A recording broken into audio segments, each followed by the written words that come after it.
زوجہ مرحومہ ہیں عنایت صاحب کی اور ان کے والدین ہیں، ان کی بلندی درجات کے واسطے بالخص وہ مومنین مرحومین کے جن کے لیے دعا و فاتحہ پڑھنے والا کوئی نہیں، مل کے الفاتحہ۔ بسم اللہ الرحمن الرحیم، الحمدللہ رب العالمین، الرحمن الرحیم، مالک یوم الدین، ایاک نعبد و ایاک نستعین، اہدنا الصراط المستقیم، صراط الذین انعمت علیہم غیر المغضوب علیہم ولا الضالین۔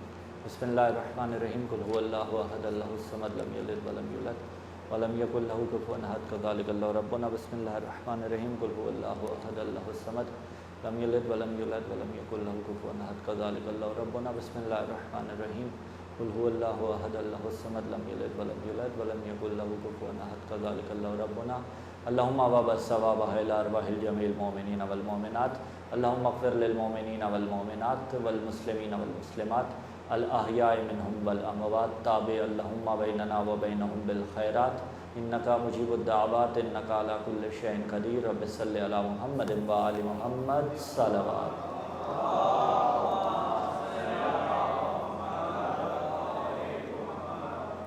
اعوذ باللہ السمیع العلیم من الشیطان اللعین الرجیم، بسم اللہ الرحمن الرحیم، الحمدللہ الاولی فلا شیء قبلہ والآخری فلا شیء بعدہ، والظاہری فلا شیء فوقہ والباطنی فلا شیء دونہ، الحمدللہ الذی نور قلوبنا بنور ولایۃ المعصومین علیہم السلام، والصلاة والسلام علی الشمس الضحیٰ بدر الدجیٰ صدر العلا نور الہدیٰ کہف الورا مصباح الظلم جمیل الشیم، حبیبنا و حبیب الہ العالمین ابی القاسم محمد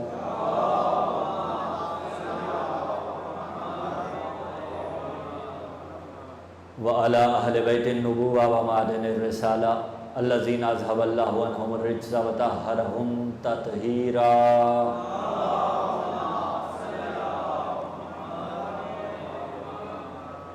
ولعنۃ اللہ علی جمیع اعدائہم من یوم انعقاد نطفتہم الی قیام یوم الدین۔ اما بعد، قال اللہ تعالی فی کتاب اللہ الناطق والقرآن الصادق والنور الساطع، بسم اللہ الرحمن الرحیم، یا ایہا الذین آمنوا کتب علیکم الصیام کما کتب علی الذین من قبلکم لعلکم تتقون۔ اہل بیت علیہ السلام کی عظمتوں کے شایان شان پرخلوص صلوات کی تلاوت فرما دیجیے۔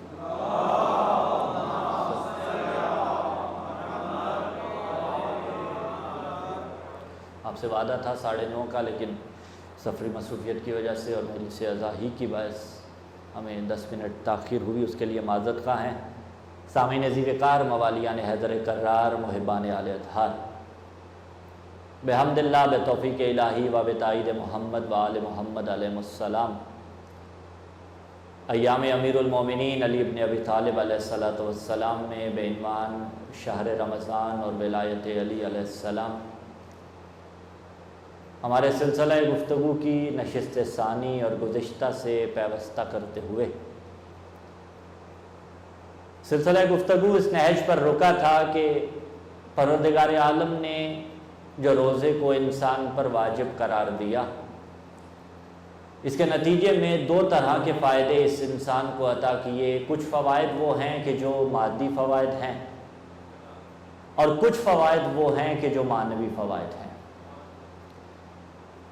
اصل مطلوب فوائد معنویہ تھے، لیکن فوائد مادیہ ہوں گے تو آپ معنویہ کو درک کر پائیں گے۔ مثلا ایک شخص میں کھڑے ہونے کی قدرت ہی نہیں ہے، تو اب فقہی مسئلہ یہاں پہ کیا ہے کہ ایک شخص بقدر وسعت کھڑا ہو ہی نہیں سکتا، تو وہ بیٹھ کے نماز پڑھے۔ یہاں یہ ہے کہ جتنی حد تک وہ کھڑا ہو سکتا ہے اتنی حد تک کھڑا ہو، بالفرض وہ کھڑا ہو ہی نہیں سکتا، اس کا وظیفہ کیا ہے؟ بیٹھ کے نماز پڑھے۔ لیکن اس کی نماز وہ نماز نہیں کہ جو کھڑے ہونے والا پڑھے گا۔ کیا مطلب؟ نماز تو دونوں نے پڑھی، فضیلت میں رتبہ جدا جدا ہے، اس لیے کہ کھڑے ہو کے جو پڑھے گا وہ حالت اختیاری میں اپنے وظیفے پہ عمل کرے گا، اور جب حالت اختیاری میں وظیفے پہ عمل کرے گا اس کا لطف اور ہے۔ بزرگوں سے فقط تائید چاہیں گے اس جملوں پہ، اور جوانوں سے مخاطب ہو لیں کہ دیکھیے لیلۃ القدر وہ زیادہ بامعرفت لیلۃ القدر ہے جسے جوانی میں در کر لیا جائے۔ ایسا نہیں ہے کہ بزرگان کو نہیں ملتی، نہیں خدا ان بزرگوں کو سلامت رکھے، یقیناً انہیں بھی ملتی ہے، لیکن عبادت وہی لطف کی حامل ہے کہ جسے جوانی میں بجا لایا جائے۔ اور جوانی قائم کس کے بل بوتے پہ ہوتی ہے؟ جوانی صحت کے بل بوتے پہ قائم ہوتی ہے نا، تو صحت مادی ہوگی تو آپ مانوی کو درک کر پائیں گے، یہ مقدمہ قرار پاتی ہے مادی صحت مانوی کے واسطے۔ اب مانوی فوائد اس خداوند متعال نے آپ کو عطا کیے روزے میں، اور سب سے بڑا مانوی فائدہ جو مطلوب تھا لعلکم تتقون، یا ایھا الذین آمنوا کتب علیکم الصیام، اے ایمان والو ہم نے آپ پر روزے فرض قرار دیے، کما کتب علی الذین من قبلکم۔ اچھا یہ کما سے وہ سمجھانا چاہتا تھا، ہم اپنے الفاظ میں یہاں یہ بتائیں گے، پہلے اس نے کہا آپ پہ واجب، اور کما لگا کے اس نے بتایا کہ گھبرانے کی ضرورت نہیں، صرف آپ پہ واجب نہیں کہ یہ آپ سے پہلوں پر بھی واجب کر چکا ہوں۔ کما کتب علی الذین من قبلکم، کیوں بھائی؟ لعلکم تتقون، تاکہ تم پرہیزگار بن جاؤ۔ کیا مطلب؟ تاکہ تمہارے اندر استعداد آ جائے۔ کل عرض کیا تھا کہ مبتلات روزہ میں سے کچھ ایسے ہیں جو عام روٹین میں جائز مباح، کھانا پینا عام روٹین میں جائز ہے یا نہیں؟ مباح ہے، لیکن حالت روزہ میں وہی کھانا پینا حرام قرار دیا۔ زوجہ ڈیلی کی روٹین میں خاص تعلق جائز، لیکن حالت روزہ میں حرام قرار دیا۔ کچھ ایسے مبتلات ہیں کہ جو جائز ہیں مباح ہے، لیکن حالت روزہ میں اس نے حرام قرار دیے۔ وجہ کیا ہے؟ وجہ یہی ہے، آج ماہر نفسیات نے اگر کسی کا علاج کرنا ہو، فار ایگزامپل کسی کو اونچائی سے خوف آتا ہو، تو اس کا بنیادی اصول یہی ہے، اسے موٹیویٹ کیا جاتا ہے، اسے ابھارا جائے گا، ابھارنے کے بعد جس بلندی سے اسے خوف آتا ہے اسی بلندی پہ لے جایا جائے گا، اس کے سوا کوئی اور علاج نہیں ہے۔ لیکن پہلے اس سے زمین سازی کی جائے گی، اس کے دماغ کو آمادہ کیا جائے گا۔ یہی شریعت آپ سے کروا رہی ہے کہ وہ آپ کو مینٹلی پریپیئر کر رہا ہے کہ دیکھو جب میرے کہے پہ آپ واجب سے رک رہے تھے تو پھر میرے کہنے پہ حرام سے کیوں نہیں رک سکتے ہو؟ یہ دراصل وہ آپ کو پریکٹس کروا رہا تھا، اور کس کے خلاف کروا رہا تھا؟ آپ کے اپنے نفس کے خلاف کروا رہا تھا۔ اس لیے کہ قرآن پکارا، تقریر آگے بڑھائے، زُیِّنَ لِلنَّاسِ حُبُّ الشَّہَوَاتِ، کہ حب شہوات جو ہے اسے زینت قرار دیا گیا لوگوں کے واسطے۔ البتہ پھر یہ ایک علیحدہ بحث آتی ہے کہ جائز حد تک ان تمام چیزوں سے فائدہ اٹھانا یہ دنیا داری نہیں، دینداری کاؤنٹ ہوتا ہے۔ آپ مثال لے لیجئے، فار ایگزامپل ایک انسان تگودو کر رہا ہے، صحیح کر رہا ہے اس واسطے کہ وہ اچھا کمائے گا، کمانے کے بعد گھر والوں کو وسعت میں رکھے گا، تو اس کا یہ کمانا بھی دنیا داری نہیں، دینداری میں شامل ہوگا۔ وہ اپنے واجبات کی ادائیگی کرے گا، اپنے اس مال سے آخرت کے واسطے راہ ہموار کرتا چلا جائے گا، تو اس کا یہ دنیا داری نہیں، دینداری میں آئے گا۔ اب اس نے آپ کو پریکٹس کروائی کس کے خلاف؟ آپ کے سب سے بڑے دشمن کے خلاف۔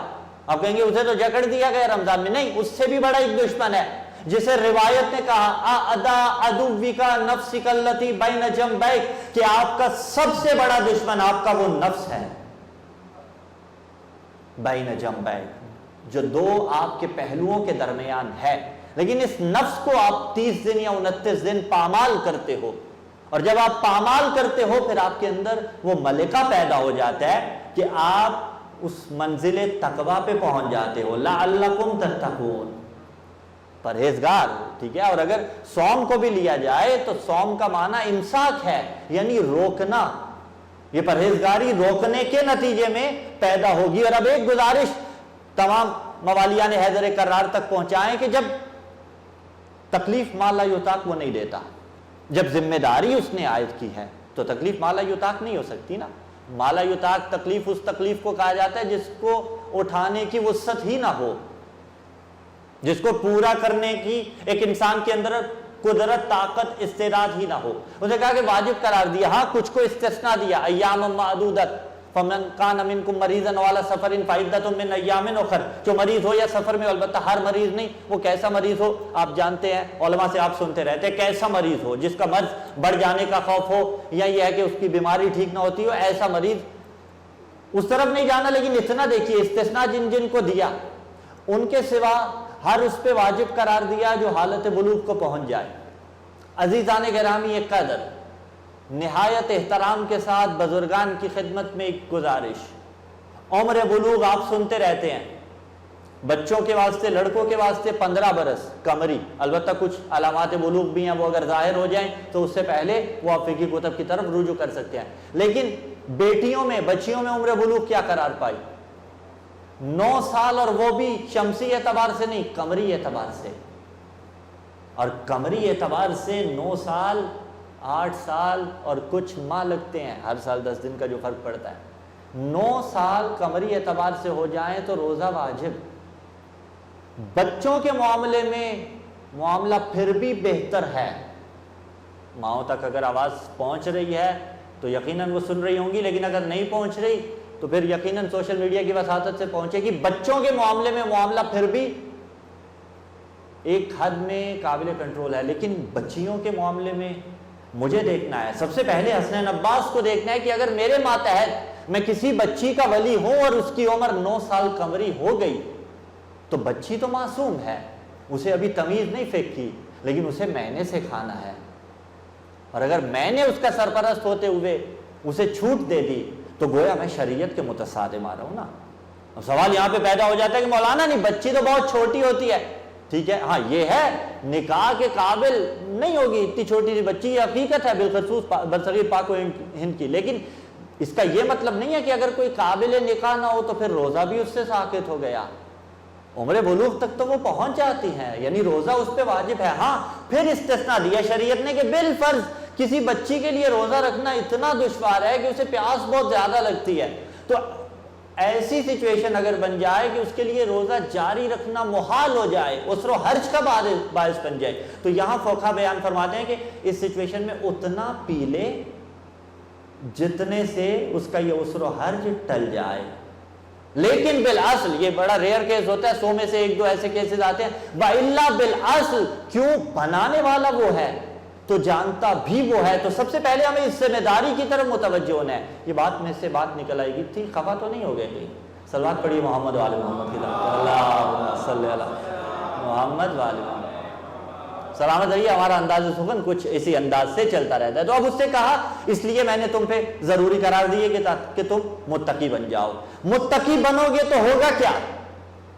اِنَّ أَكْرَمَكُمْ عِنْدَ اللَّهِ أَتْقَاكُمْ، سورہ حجرات پہ پکارا کہ بتحقیق اللہ کے نزدیک وہی صاحب منزلت ہے جو تم میں سب سے زیادہ متقی۔ اب زمانے کو سمجھ جانا چاہیے کہ اگر کوئی متقی ہو تو وہ خدا کے نزدیک بڑی منزلت کا حامل ہوتا ہے۔ کیا کہنے یا علی آپ کے کہ آپ جب تقوی کی منزل پہ آئے متقی نہیں امام المتقین قرار پائے، جو منزل تقوی پہ پہنچا تو پھر امام المتقین قرار پایا۔ اور جہاں جہاں بھی قرآن میں تذکرہ ہے متقین کا، جہاں جہاں میں بھی قرآن نے کہا کہ متقی بن جاؤ، اس آیت کا مصداق اولا بعد از رسول علی حیدر کرار ہے۔ یعنی میں لفظ بدل دوں، اگر جملہ سنبھالنا چاہیں گے تو سنبھالیے گا، جہاں جہاں بھی قرآن نے کہا کہ تم متقی بن جاؤ، تم تقوی اختیار کر لو، وہاں قرآن کا تقاضا یہ ہے کہ ہر مسلمان علی ولی اللہ پڑھنے والا بن جائے، ہر مسلمان سیرت علی پہ چلے، اسی صورت میں ہی تو تقوی کا حصول ممکن ہے نا، وَإِلَّا نہیں۔ جہاں جہاں وہ کہہ رہا ہے تقاضا یہ ہے کہ تم منزل تقوی پہ پہنچ جاؤ۔ منزل تقوی پہ پہنچنا اس کے لیے فائدہ مند نہیں، یعنی اگر کوئی تقوی کی منزل کو پالے تو اس نے کمال کیا، لیکن احسان اس کی ذات پر نہیں کیا۔ اگر کوئی منزل تقوی کو درک کر لے تو خداوند متعال پھر بھی خدا ہے، کائنات اس کی ربوبیت کا دم بھرے پھر بھی خدا، نہ بھرے پھر بھی خدا، لیکن وہ نہیں چاہتا، یعنی وہ نہیں چاہتا کہ کوئی راستے سے ڈی ٹریک ہو کے اس کی ربوبیت کے خلاف آ جائے۔ وہ محتاج ہے، عبادت نہیں ہے۔ کسی کی بھی جب عبادت اور پرستش کی جاتی ہے تو اس کے کچھ فیکٹرز ہیں، کچھ اسباب ہیں کہ جس کی وجہ سے اس کی عبادت کی جاتی ہے. پہلا سبب خوف کی وجہ سے عبادت. اور I'm sorry to say لیکن مسئلہ دین اسلام کے ساتھ یہی ہوا. ہم نے ڈرایا زیادہ. مثلا خدا پھینک دے گا جہنم میں، جلا دے گا. جوانوں کو جب اس طرح سے تعارف پیش کیا گیا تو ہم دراصل اصل خدا کا تعارف پیش نہیں کر پائے. اسی وجہ سے میری قوم کے جوان یا مطلقاً مسلمان آج کچھ نہ کچھ جوان اذہان الہاد کی طرف کیوں راغب ہو رہے ہیں کہ ہم نے خدا کا تعارف کروایا تو فقط خوف کا کروایا، مارے گا، کاٹ دے گا، جلا دے گا، جبکہ اس کی رحمانیت کے تقاضے کیا ہیں یہ ہم نے نہیں بتایا. وہ کتنا رحیم ہے یہ بتانے میں ہم کچھ حد تک ناکام رہے. ہم نے اگر امام کا بھی تعارف کروایا تو یوں ہی کروایا، امام زمانہ اجل اللہ تعالی فرجہ الشریف.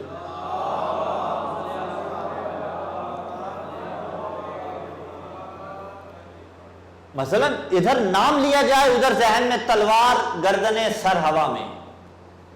مولا آئیں گے تلوار چلے گی، گردنیں ہوا میں ہوں گی.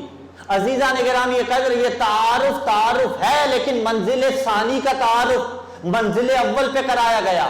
تلوار، گردنیں، خون ایسا نہیں ہے، ایسا ہوگا لیکن اس سے پہلے کیا ہوگا؟ آئیے قرآن سے پوچھتے ہیں نا، لَقَدْ جَاءَكُمْ رَسُولٌ مِّنْ أَنفُسِكُمْ عَزِيزٌ عَلَيْهِ مَا عَنِتُّمْ حَرِيصٌ عَلَيْكُمْ بِالْمُؤْمِنِينَ رَءُوفٌ رَحِيمٌ. اس رسول کو بھیجا جو رؤوف بھی ہے، جو رحیم بھی ہے. اور دیکھیے یہ نازک منزل ہے. خدا رؤوف رحیم ہے، ادھر آیت میں کہہ رہا ہے کہ رسول رؤوف ہے، رسول رحیم ہے. خدا رحیم ہے، ادھر آیت میں کہہ رہا ہے رسول رحیم ہے. تو اتنا سا فقط یہ قضیہ سارٹ آؤٹ کرنے کے لیے آپ کو دقت کرنے کی ضرورت ہے کہ خدا کا رؤوف ہونا ذاتی ہے، پیغمبر کا عطائی ہے. یعنی یہاں عطائی ہے، وہاں ذاتی ہے. یعنی اس کی تجلی یہاں نظر آئے گی. اور جملہ ہمارا نہیں، امیر المومنین علی ابن ابی طالب علیہ السلام نے نہج البلاغہ میں کہا الحمدللہ المتجلی بخلقہ بخلقی. الحمدللہ، تمام تعریفیں اس اللہ کے لیے کہ جو مخلوقات پر مخلوقات کے ذریعے تجلی کرتا ہے.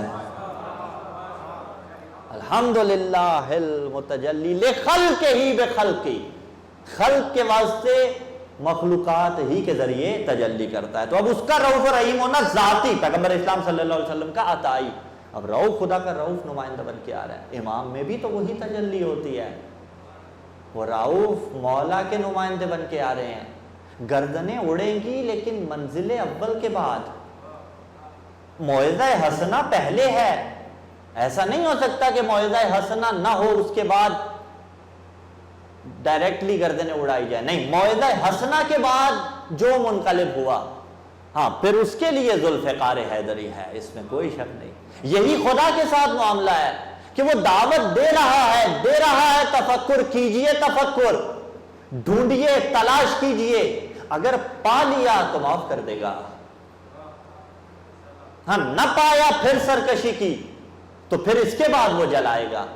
تو جلانے کی منزل ثانی. لیکن بالفرض اگر کوئی خوف کی وجہ سے عبادت ہے، پروردگار بجا لائے، یہ عبادت ہے لیکن اس منزل کی عبادت نہیں جس منزل اور جس نہج کی عبادت ہونی چاہیے.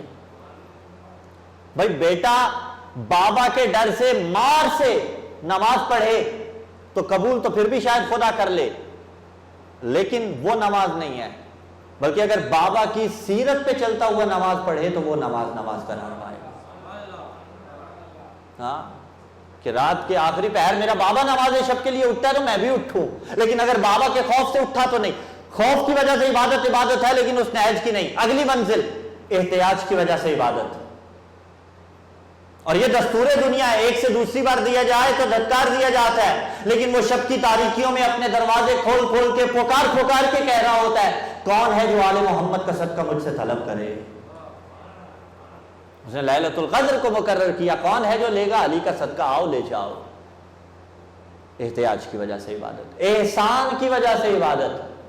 اور انسان کو احسان شناس ہونا چاہیے، احسان فراموش نہیں ہونا چاہیے.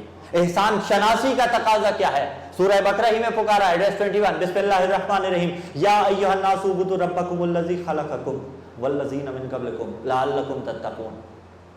اے لوگو اعبدوا ربکم الذی خلقکم، اس رب کی بندگی کرو، خلقکم جس نے تمہیں خلق کیا، والذین من قبلکم اور تم سے پہلے لوگوں کو خلق کیا، لعلکم تتقون تاکہ تم وہی منزل تقوی پہ پہنچ جاؤ۔ میں اپنے الفاظ میں یہی کہتا ہوں تاکہ تم علی والے بن جاؤ۔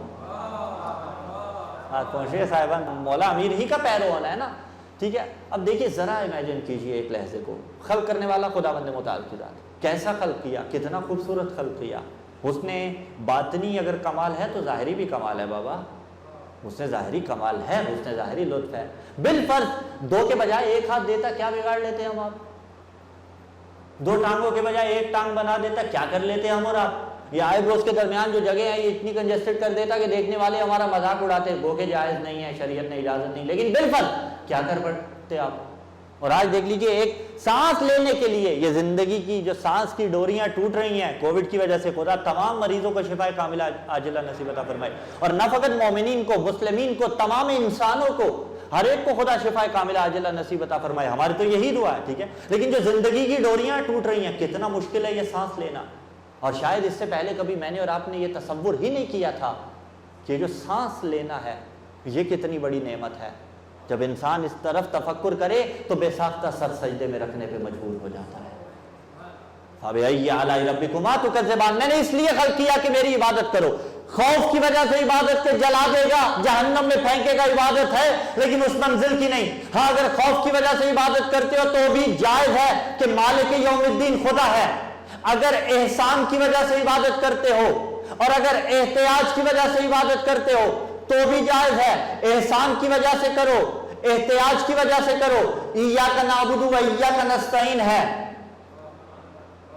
بسم اللہ الرحمن الرحیم ہے، لیکن کمال یہ نہیں کہ ایاک نعبد و ایاک نستعین کی وجہ سے اس کی بندگی کی جائے، احسان کی وجہ سے بندگی کمال نہیں، احتیاج کی وجہ سے بندگی کمال نہیں، خوف کی وجہ سے بندگی کمال نہیں، بلکہ کمال بندگی یہ ہے اس کی بندگی اس واسطے کی جائے کہ وہ لائق عبادت بندگی ہے،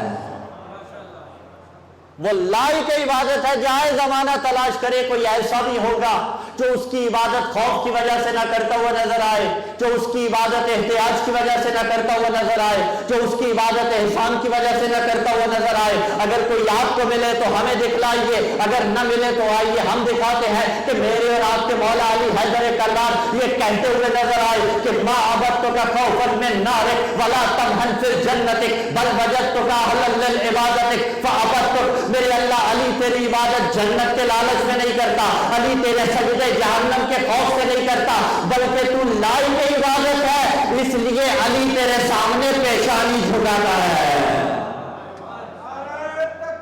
اللہ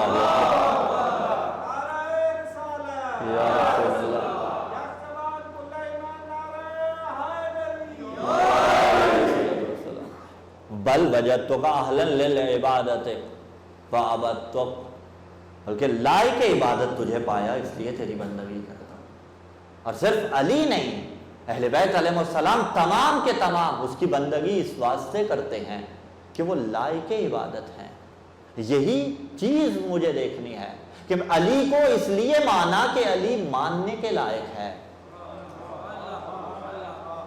استاد بزرگوار مفسر قرآن علامہ شیخ محسن علی نجفی دامت برکاتہ خداوند متعال زندگی دراز فرمائے، ایک کتاب قبلہ نے گزشتہ دنوں لکھی اور ہے وہ عربی میں، اس کا ٹائٹل یہ ہے کہ علی امام بنص صفاتہ و خصائص ذاتہ۔ ترجمہ بطور جملہ کر کے آپ سے دعائیں سمیٹیں گے، خداوند متعال ہمارے استاد بزرگوار کا سایہ دراز فرمائے ہمارے سروں پر اور ملت کے سروں پر۔ فرمایا علی کو اگر اللہ نے علی علیہ السلام پہ نص صفات ہی و خصائص ذات ہی کہ اگر کچھ بھی علی کی شان میں نازل نہ ہوتا تو بھی علی کی ذات اس قابل ہے کہ علی کو امام برحق مانا جائے۔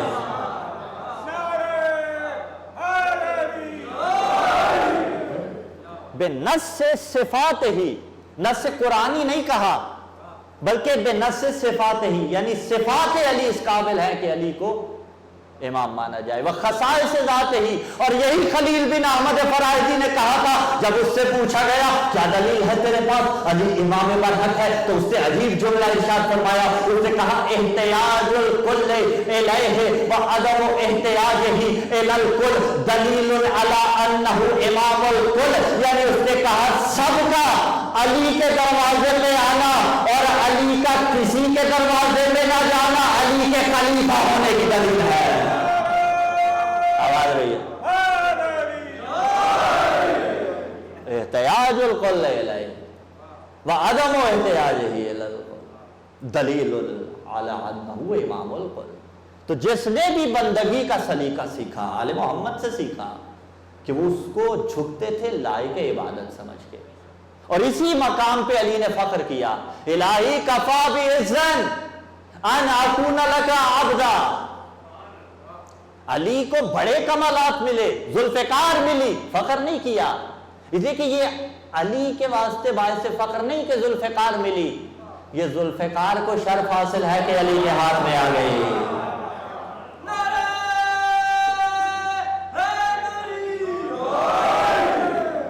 وہ خطبہ جو منسوب ہے مولا ابوالفضل عباس علمدار علیہ السلام کی طرف، بطور قد ثابت نہیں لیکن بطور زعم ثابت ہے، مولا ابوالفضل عباس علمدار کی طرف منسوب ہے کہ جو مولا نے ارشاد فرمایا تھا 8 ذی الحجہ کو صاحب خطیب الکعبہ نے اس کو لکھا، اس نے کیا فرمایا مولا نے الحمدللہ الذی شرف ھذا بقدوم ابی، تمام تعریفیں اس خدا لم یزل لا یزال کے واسطے کہ جس نے کعبہ کو، علی کو نہیں کعبہ کو یہ شرف بخشا کہ 13 رجب کو فاطمہ بنت اسد پہ آ گئی۔ علی کو شرف نہیں، کعبہ کے پاس سے شرف حاصل۔ ہاں فضیلتیں ان پہ ناز کرتی ہیں، فضیلتیں ان کے مقدر میں آ کے نازاں ہوتی ہیں، لیکن کچھ مقامات ایسے ہیں جہاں علی نے بھی ناز کیا ہے۔ ایک ناز علی کا زینب پہ ہے، زین ابن، یعنی علی کو زینب کا بابا ہونے پہ ناز ہے۔ دوسرا ناز کہ مجھے خدا نے اپنے ساتھ گواہ مصطفیٰ ذکر کیا، اور تیسرا ناز جو علی نے کیا کفا بعزن ان اکون لک عبدا، میرے اللہ علی کی عزت کے لیے یہی کافی ہے علی تیرا عبد ہے۔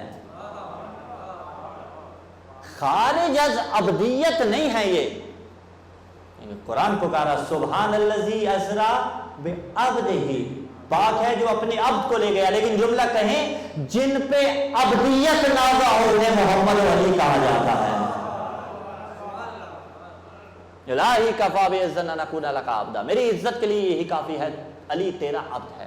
وکفا بفخرا ان تکون لی ربا، اور فخر علی کے واسطے یہ کافی ہے کہ تو علی کا رب ہے۔ انت کما احب فاجعل لی کما تحب، تو ویسا ہے جیسا میں چاہتا ہوں، فاجعل لی کما تحب، مجھے ویسا بنا جیسا۔ سوال کریں گے جوانوں سے، بزرگان سے دعا چاہیں گے، تجاہل عارفانہ کرتے ہوئے، فرض محال لیس بمحال، ٹھیک ہے، محال کا فرض کرنا محال نہیں ہوتا۔ کیا علی کی ذات اللہ کو پسند نہیں تھی؟ سوچا بھی تو عقیدہ گیا، سوچا بھی تو ایمان گیا۔ یا میں لفظ بدل دوں، خدا کے نزدیک فیوریٹزم کی سپرلیٹو ڈگری کو علی کہا جاتا ہے۔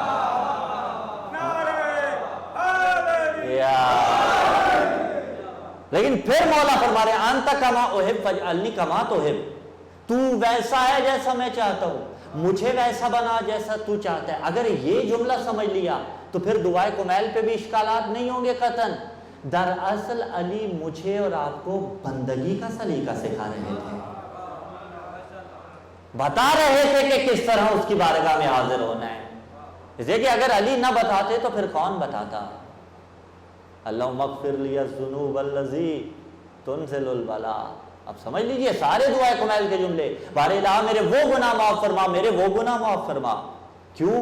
بندگی کا سلیقہ سکھا رہے ہیں، مانگنے کا ڈھنگ سکھا رہے ہیں۔ اگر اس بات کو سمجھ لیا تو دعائے کمیل پہ کوئی معترض نہ ہوگا۔ اور یاد رکھیے گا، نہ ہم دعائے کمیل کے منکر، نہ ہم حدیث قصہ کے منکر، اس لیے کہ جب انہوں نے اس سے بات کرنے کا ڈھنگ سکھانا ہو تب دعائے کمیل وجود میں آتی ہے، اور جب وہ ان کا قصیدہ پڑھے تب حدیث قصہ وجود میں آتی ہے۔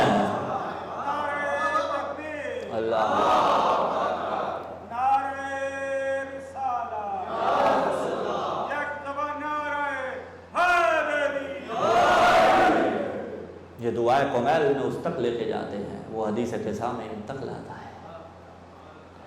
میری عزت کے لیے یہی کافی ہے کہ علی تیرا عبد ہے، وَقَفَا بِفَخْرًا أَن تَكُونَ۔ اچھا چلیے، اگر بات ہو رہی ہے تو عرض کرتے چلے جائیں، الہی کفا بِعِزًّا أَن أَكُونَ لَكَ عَبْدًا، علی تیرا عبد ہے، علی کی عزت کے لیے یہی کافی۔ ایک مقام اور دکھائیں گے تاریخی سے، علی نے کہا انا عبد من عبید صلی اللہ علیہ وسلم، انا عبد من عبید محمد، وہاں بھی لفظ عبد، یہاں بھی لفظ عبد،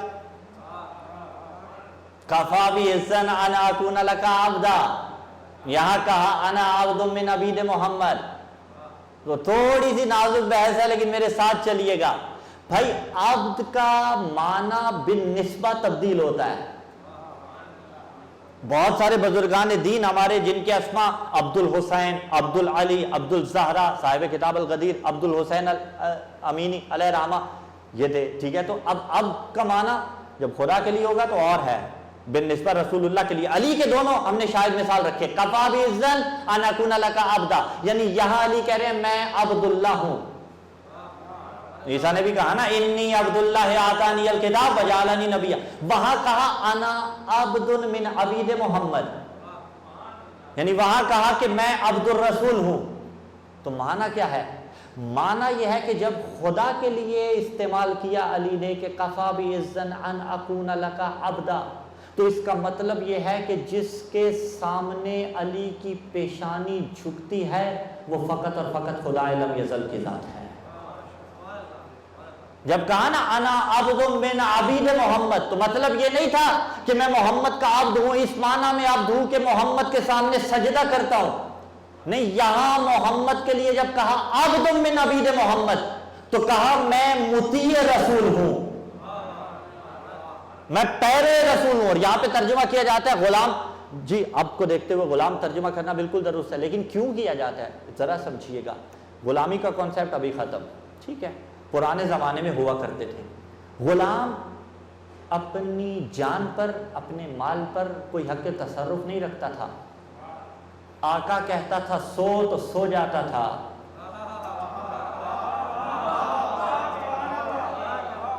آقا کہتا تھا جاگ تو جاگ جاتا تھا، یہ کام کر تو کرتا تھا۔ کہا یہی رشتہ ہے میرا اور محمد کا، انا عبد من عبید محمد، یعنی محمد کہے گا تو میری تلوار اٹھے گی، محمد کہے گا تو علی جم کے کھڑا رہے گا۔ اس کی حیثیت کیا ہے کہ جو محمد کے بلانے پہ بھی نہ آتا ہو۔ ایک وہ ہے جو جم کے کھڑا رہتا ہے، ایک وہ ہے جو انحراف کر جاتا ہے۔ تو یہ جو کہا نا انا عبد من عبید محمد، یہاں عبد ان معنی میں استعمال نہیں کیا کہ جہاں کہا کفا بعزا ان اکون لک عبدا، بلکہ یہاں عبد کا معنی مطیع، فالوور، پیروکار، شیعہ، غلام، سیرت رسول پہ چلنے والا۔ اور وہاں جو کہا، وہاں کہا کہ میں خدا کے سامنے جھکنے والا ہوں۔ تو یہ نازک منزل ہے، یہاں پہ کوئی گمراہی کا شائبہ نہیں آنا چاہیے۔ اگر اس کو حل کر لیا تو پھر غالب کے ان دو مصروں کا لطف آئے گا کہ جو غالب نے کہا غالب ندیم دوست سے آتی ہے بوئے دوست، مشغول حق بندگی ہے تو رات میں۔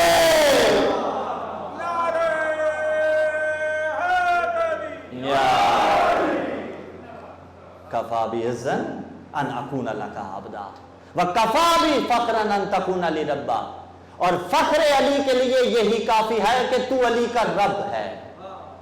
علی ساری زندگی اس بات پہ فخر کرتے ہوئے نظر آئے کہ میرا رب خدا، اور وقت آخر بھی جو زبان سے کلمے علی نے ادا کیے، فزت برب الکعبہ یا فزت برب الکعبہ، کچھ اور بھی تو کہہ سکتے تھے نا، نہیں، فزت برب الکعبہ یعنی بتایا کہ یاد رکھو جس کی ربوبیت پہ شائبہ نہ کرنا، بلکہ علی نے بتایا جس کی ربوبیت پہ علی فخر کرے، جس کا بندہ ہونے پہ علی فخر کرے اسے خدا کہا جاتا ہے۔ میں نے جو کہا تھا نا کہ وہ میرا رب ہے، علی اس کا عبد ہے، وہی وعدہ ایک اس کا نتیجہ یہ نکل سکتا ہے، وہی وعدہ علی آج وفا کر رہے ہیں۔ اور ابتدا و انتہا علی کی دیکھی جائے،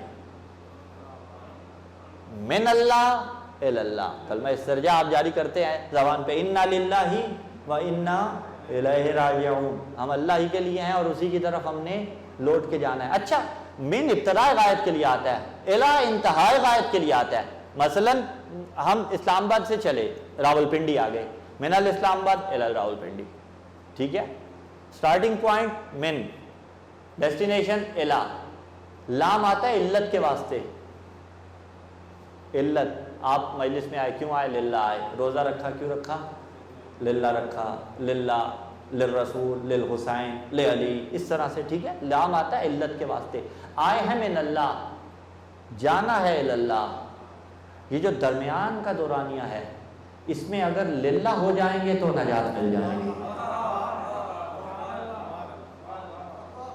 یعنی اس میں للہیت اگر لے آئے تو نجات ملے گی۔ اور للہیت کس کی زندگی میں نظر آئی؟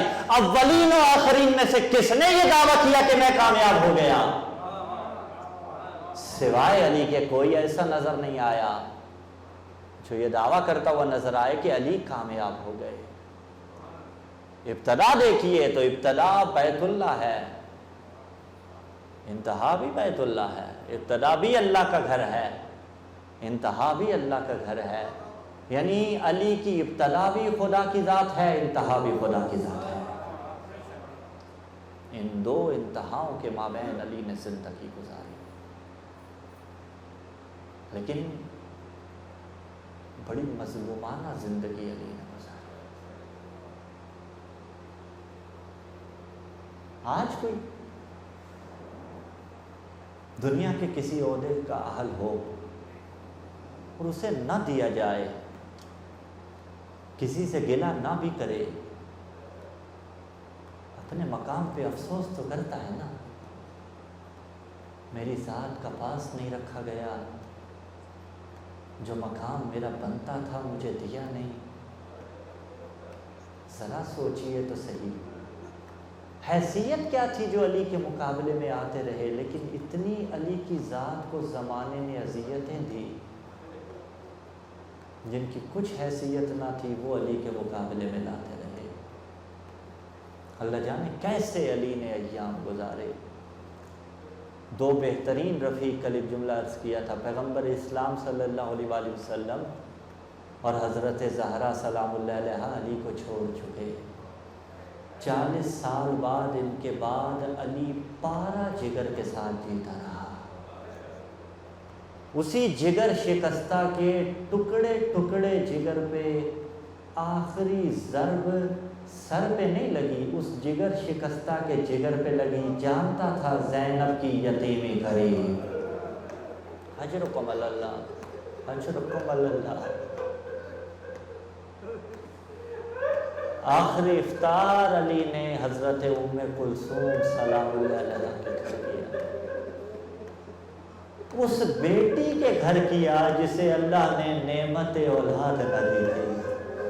اللہ بے اولادوں کو اولاد نرینہ عطا فرمائے۔ حضرات 3 چیزیں علی کے سامنے رکھی گئیں، دودھ، نمک اور وہ روٹی۔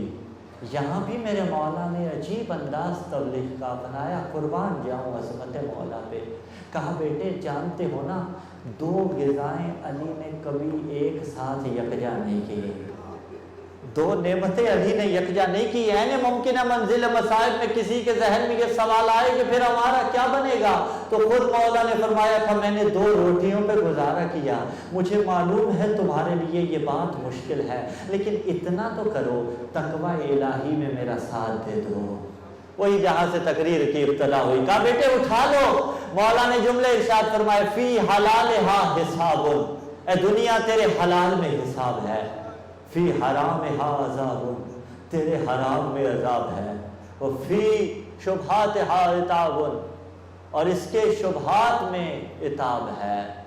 آگے چل کے میرے مولا نے جب افطار کی، افطاری کے بعد وہی رات کہ جس رات کا کل تذکرہ کیا کہ علی ساری رات اس منظر کا انتظار کرتے رہے، اس وقت کا انتظار کرتے رہے۔ اب جملہ آگے بڑھاؤ مصیبت کا عزادارو، رات ڈھلنے والی تھی، رات ڈھل رہی تھی عزادارو، ایک مرتبہ سحر کا وقت قریب آیا، علی کی سنت نمازیں تمام ہوئی، اب علی گھر سے نکلنا چاہتے ہیں، ادھر علی گھر سے نکلنا چاہتے ہیں تو وہ گھر کی پالی ہوئی بطخیں ایک مرتبہ آگے بڑھی اور مولا کا راستہ روک رہی ہیں، یعنی اپنی زبان میں وہ کہہ رہی تھی مولا نہیں پہچانا تو امت نے نہیں پہچانا، ہم حیوان ہو کے آپ کا حیا، اجرکم اللہ اجرکم اللہ، ہم حیوان ہو کے آپ کا حیا کر رہی ہیں۔ عزاداروں میرے مولا نے کہا گھر والے ہٹانا چاہتے ہیں لیکن میرے مولا کہتے ہیں انہیں چھوڑ دیجئے، اس لیے کہ یہ کسی کا نوحہ پڑھ رہی ہیں، میں لفظ بدلوں گویا مولا نے کہا انہیں چھوڑ دو، یہ اس علی کا ماتم کر رہی ہے جس کا ماتم تم نے تھوڑی دیر بعد کرنا ہے۔ اجرکم اللہ اجرکم اللہ، بیٹے ان کو چھوڑ دیجئے، اے میرے گھر والوں انہیں چھوڑ دیجئے۔ اب عزاداروں مولا آگے بڑھے ہیں، اب جو آگے بڑھے تو کمر بند میرے مولا کا اس دروازے میں اٹکا ہے، یا مسعودی نے لکھا کہ خورمے کا دروازہ تھا اور وہ کھل نہیں رہا تھا، آج دروازہ نہ کھل رہا تھا، علی نے ہلکا سا دروازے کو اکھاڑا، اکھاڑنے کے بعد جو اشعار پڑھے ان کا مفہوم یہی ہے، علی نے کہا موت کے لیے کمر باندھ لیجئے، پس عزادارو علی گھر سے نکلے ہیں۔ میں ایک جملہ کہوں، جو زیارات کر چکے ہیں اللہ دوبارہ لے کے جائے، جو نہیں جا چکے اللہ آپ کو لے کے جائے، کوفہ میں مولا کا وہ گھر تو دیکھا ہے نا، اللہ آپ کو لے کے جائے۔ عزادارو ایک مرتبہ مولا گھر سے نکلے ہیں، مسجد میں آئے ہیں، ایک عبد الرحمن ابن ملجم کو نہیں اٹھایا ہے، وہ علی موت کا استقبال کرنے کے لیے آیا ہے۔ عزادارو علی مسجد میں جانے کے بعد ایک مرتبہ گلدستہ اذان پہ گئے، علی نے اذان دی، تاریخ نے لکھا پورے کوفے نے علی کی اذان سنی، علی کی بیٹیوں نے بھی علی کی اذان سنی۔ ارے عجیب مقدر ہے، آج بابا کی کوفے میں آخری اذان سن رہی ہے، اور ایک مرتبہ شب عاشور بھی ایک اذان سنی تھی، آج بابا کا لہجہ تھا، تب نانا کا لہجہ تھا، لیکن سننے والی اذان کے بعد علی نے اذان نہ دی، اور کربلا والی اذان کے بعد پھر زینب کو کبھی علی اکبر کی اذان، کبھی حسین کی اذان۔ اجرکم اللہ اجرکم اللہ، یہ اذانیں بڑی عجیب تھی جو آل محمد پہ گزری۔ عزادارو ایک جملہ نفسیاتی جملہ، بیٹیوں کو بڑا پیار ہوتا ہے نا بابا سے، اللہ نہ کرے کسی کی موت کا وقت قریب ہو تو بندہ مومن کو اشارے خدا کی ذات دینا شروع کر دیتی ہے، اس کا لہجہ بدل جاتا ہے، اور بدلے لہجے بیٹے پہچانے نہ پہچانے بیٹیاں پہچان لیتی ہیں۔ عزادارو تاریخ میں نہ بھی ہو جملے تو علی کا لہجہ یقیناً بدلا ہوگا نا، اور جب بدلے لہجے میں زینب و کلثوم نے اللہ اکبر سنی ہوگی، اور جب بدلے لہجے میں نانا کی گواہی سنی ہوگی، پس عزادارو علی نے اذان مکمل کی، علی آئے ہیں محراب عبادت میں۔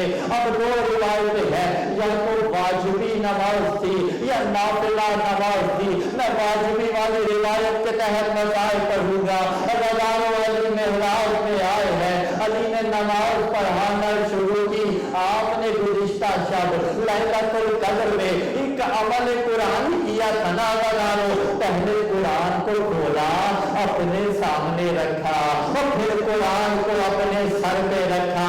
19 کی شب مسجد کوفہ میں یہ عمل کچھ اور انداز میں کیا گیا، وہ کرنے والا عبد الرحمن ابن ملجم تھا، اس لعین نے سامنے قرآن کو کچھ نہ کہا، ناطق کے قرآن کے سر کو کھولا، وہ سر پہ نہ رکھا، ایک طرح